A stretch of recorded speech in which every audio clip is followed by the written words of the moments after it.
Бүгінгі Алтын күз Жаңақорған ауданында өтіп жатқан жәрмеңкесінде жүрміз.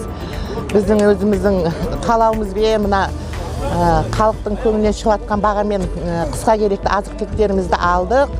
Көп рахмет. Енді осы жәрмеңке жалғасын таба берсін деп тілейміз.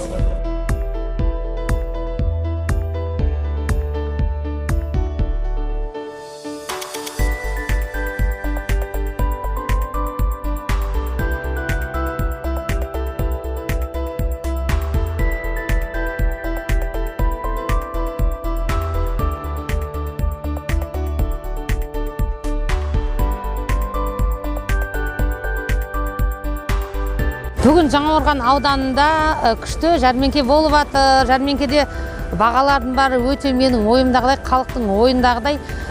Барлығы пияз, картошка, асқабақ, алма, әсіресе арзан бағада алмаларды көптеп алып алдым мен балдарға.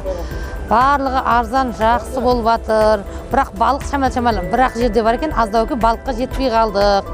Осылай ұйымдастырып жатқандарыңызға жылда осылай ұйымдастыра беріңіздер. Көп рахмет.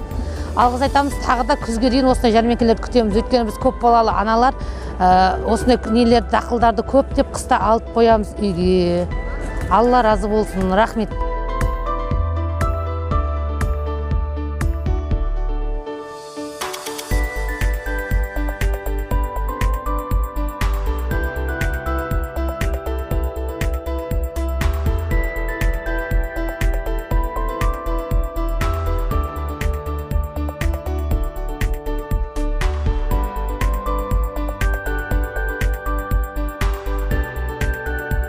Бүгін ауданымызда күзгі өнімдердің алғашқы жәрмеңкесі ұйымдастырылып жатыр. Оның басты мақсаты тұтынушыларға, яғни аудан тұрғындарына нарықтық бағадан төмен бағада осы ауыл шаруашылық өнімдерін сату. Жалпы жәрмеңкеге ауылдық округтерден, яғни 26 ауылдық округтен 36 елді мекеннен 110 тоннаға жуық ауыл шаруашылық өнімдері келсе, олардың жалпы құны 15 миллионға жуықтап тұр.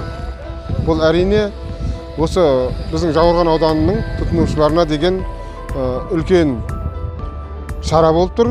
Алдағы уақыттарда біз осы қазан айының ішінде облыстық алтын күз іс-шарасына және 29 күні осы ауданымызда үлкен алтындан мерекесін өткізбекшіміз. Осы жәрмеңке сол кезде де жалғасын табатын болады.